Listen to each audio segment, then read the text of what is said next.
आज के इस एक्सप्लेनर में हम एक ऐसी मॉडर्न मेडिकल मिस्ट्री के बारे में बात करने वाले हैं जिसने समुद्र के बीचों बीच एक आलीशान क्रूज शिप को एक खौफनाक घोस्ट शिप में बदल दिया। सुनने में किसी हॉलीवुड थ्रिलर की तरह लगता है ना, पर दोस्तों ये बिल्कुल सच है। चलिए बिना किसी देरी के इस रहस्य में गहराई से उतरते हैं। सोचिए, एक लग्जरी क्रूज एंटार्क्टिका की तरफ जा रहा है। अप्रैल 2026 का वक्त है। जहाज पर लगभग 150 लोग हैं, पैसेंजर्स और क्रू को मिलाकर, जो 23 अलग अलग देशों से आए हैं। सब लोग अपने इस ड्रीम वेकेशन को एंजॉय कर रहे हैं, पार्टीज चल रही हैं। किसी को थोड़ा सा भी अंदाजा नहीं था कि उनका ये खूबसूरत सफर कितनी जल्दी एक भयानक सपने में बदलने वाला है।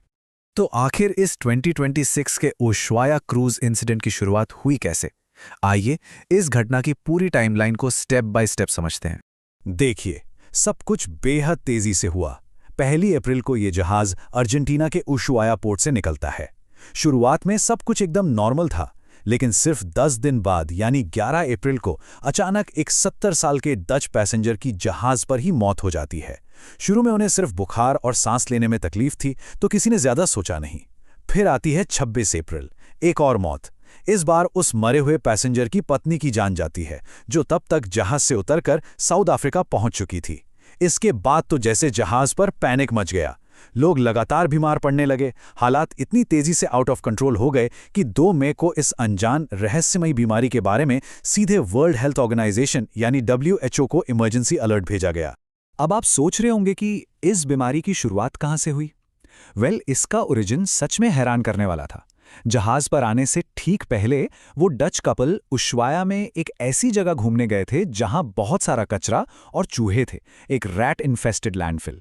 दरअसल उनका कांटेक्ट इस अनजान बीमारी से वहीं पर हुआ था। सोचिए, अगर उन्होंने जहाज पर बोर्ड करने में 2-3 दिन की भी देरी की होती तो शायद ये खतरनाक बीमारी कभी जहाज तक पहुंचती ही नहीं। आगे हम देखेंगे कि ऐसा क्यों है, क्योंकि इस बीमारी के फैलने की विंडो लिटरली बहुत ही छोटी होती है। तो अब सवाल ये उठता है कि आखिर ये बायोलॉजिकल थ्रेट था क्या? वो कौन सा अनजान दुश्मन था जिसने इस लग्जरी क्रूज पर ऐसी तबाही मचा दी थी? मेडिकल टेस्ट होने के बाद जो नाम सामने आया वो सच में डरा देने वाला था। हैंटर वायरस। ये बेसिकली उन खतरनाक वायरसेस की एक पूरी फैमिली है जो मुख्य रूप से चूहों से खेलती और फैलती है। और सबसे डरावनी बात जानते हैं क्या है? इस वायरस के बारे में साइंस को पिछले 70 सालों से पता है, लेकिन फिर भी आज तक इसका कोई मेडिकल क्योर या ठोस इलाज नहीं मिल पाया है। ये एक पुराना अनटचेबल दुश्मन है। अगर हम इसके असर की बात करें तो ये वायरस दुनिया के अलग अलग हिस्सों में 2 अलग तरीकों से अटैक करता है। पहला है HFRS, जो ज्यादातर एशिया और यूरोप में मिलता है। इसमें क्या होता है कि पेशेंट की किडनीज फेल हो जाती हैं और बॉडी के अंदर ही इंटरनल ब्लीडिंग होने लगती है। दूसरी तरफ है HPS, जो अमेरिकाज यानी नॉर्थ और साउथ अमेरिका में फैलता है। ये और भी खौफनाक है। इसमें फेफड़ों में यानी लंग्स में पूरी तरह से पानी भर जाता है। इंसान सांस नहीं ले पाता और सफोकेशन की वजह से उसकी मौत हो जाती है। और इसका मॉर्टैलिटी रेट सुनकर तो शायद आपके रोंगटे खड़े हो जाएं। 50%। जी हाँ, 50%। इसका मतलब है कि अगर 2 लोगों को इन्फेक्शन होता है तो उनमें से एक की जान जा सकती है। ये नंबर अपने आप में इस बायोलॉजिकल थ्रेट की गंभीरता को साफ साफ बयां कर देता है। और चिंता की बात सिर्फ मोर्टेलिटी रेट नहीं है। सबसे दुख की बात यह है कि इतना खतरनाक होने के बावजूद आज की डेट में इसके लिए 0 FDA या WHO अप्रूव्ड वैक्सीन्स अवेलेबल हैं। वैक्सीन तो दूर की बात है, कोई प्रूवन एंटीवायरल ट्रीटमेंट तक मौजूद नहीं है। अगर किसी को ये इन्फेक्शन हो जाए तो हॉस्पिटल्स में डॉक्टर्स सिर्फ सपोर्टिव केयर दे सकते हैं। बचाव का पूरा दारोमदार सिर्फ और सिर्फ उस इंसान के अपने इम्यून सिस्टम पर होता है। अब आप सोचेंगे कि ये इतना पुराना वायरस है तो हमने इसके बारे में ज़्यादा सुना क्यों नहीं? चलिए इसकी हिस्ट्री पर एक छोटी सी नज़र डालते हैं। दरअसल 1950 में कोरियन वॉर के दौरान इसने पहली बार हजारों अमेरिकन सोल्जर्स को बीमार किया था। तब किसी ने नहीं समझा कि ये क्या है। इस रहस्य को सॉल्व करने और इस वायरस को ऑफिशियली आइडेंटिफाई करने में ही 30 साल लग गए, 1980s तक का वक्त। फिर 1993 में अमेरिका की नावाहो ट्राइबल कम्युनिटी में एक बड़ा आउटब्रेक हुआ जिसने पूरे देश को डरा दिया। और यहां तक कि 2005 आते आते इंडिया के तमिलनाडु में भी इसके केसेस सामने आए, खासकर गोदाम में काम करने वाले और चूहे पकड़ने वाले लोगों में। तो ये क्लियर है कि ये वायरस कहीं एक जगह सीमित नहीं है, बल्कि दुनिया के लगभग हर कोने में शैडोज में छुपा बैठा है। एक और सच में माइंड ब्लोइंग फैक्ट ये है कि इस वायरस का कनेक्शन हमारे मौसम से, स्पेसिफिकली एल नीनो इफेक्ट से भी है। 1993 के यूएस आउटब्रेक के दौरान साइंटिस्ट ने एक पूरी इकोलॉजिकल चेन रिएक्शन डिस्कवर की। होता क्या है कि जब एल नीनियो की वजह से बहुत ज़्यादा बारिश होती है तो जंगल में पाइन नट्स यानी चिलगोजे की फसल अचानक से बढ़ जाती है। अब ये पाइन नट्स चूहों का एब्सोल्यूट फेवरेट खाना है। खाना बढ़ने से चूहों की आबादी में लिटरली एक धमाका होता है। और सिंपल सी बात है, जहां इन्फेक्टेड चूहों की ओवर पॉपुलेशन होगी वहां इस वायरस के फैलने का खतरा भी एक्सपोनेंशियली बढ़ जाएगा। लेकिन अब वापस आते हैं अपने उस क्रूज शिप पर। यहां एक बहुत बड़ा सवाल ये था कि आखिर उस जहाज पर यह बीमारी एक इंसान से दूसरे इंसान में फैली कैसे। क्योंकि देखिए, नॉर्मली जो टिपिकल हांटा वायरस होता है ना, वो स्ट्रिक्टली जानवर से इंसान में ही फैलता है, इंसान से इंसान में बिल्कुल नहीं। लेकिन 1996 में अर्जेंटीना में इसका एक बिल्कुल नया और डेडली स्ट्रेन डिस्कवर हुआ, जिसे द एंडी स्ट्रेन का नाम दिया गया। और इस स्ट्रेन की सबसे खतरनाक बात क्या थी? ये अकेला ऐसा स्ट्रेन था जो एक्चुअली एक इंसान से दूसरे इंसान में फैल सकता था। और यही वो एग्जैक्ट स्ट्रेन था जिसने उस लग्जरी क्रूज पर अपना शिकार शुरू किया था।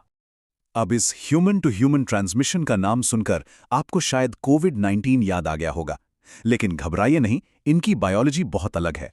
कोविड या नॉर्मल फ्लू की तरह हैंटा वायरस हवा में दूर दूर तक ट्रैवल नहीं कर सकता। इसके लिए बहुत ही क्लोज फिजिकल कांटेक्ट या इन्फेक्टेड बॉडीली फ्लूइड्स की जरूरत होती है। साथ ही इसकी ट्रांसमिशन विंडो यानी आगे फैलने का वक्त शुरुआत में सिर्फ 1 दिन का होता है, जबकि कोविड में आप जानते हैं 14 दिन का लंबा क्वारंटीन जरूरी होता है। ये स्पेसिफिक बायोलॉजी ही इस वायरस को एक तेजी से फैलने वाली ग्लोबल पैंडेमिक बनने से रोकती है। तो जब इस वायरस ने क्रूज शिप पर अटैक किया तो पब्लिक हेल्थ रिस्पॉन्स कैसा था? इंटरनेशनल अथॉरिटीज ने इस क्राइसिस को कैसे हैंडल किया?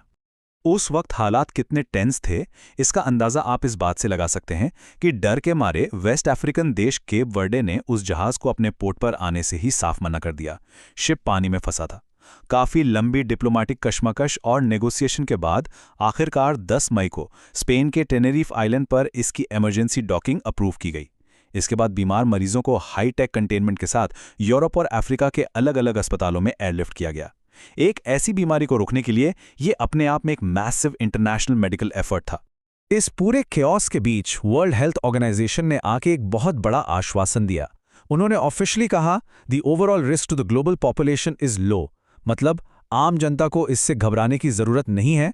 और इसका रीजन वही इसकी बायोलॉजिकल वीकनेस है, इसकी बेहद छोटी ट्रांसमिशन विंडो और इसका हवा से ना फैलना।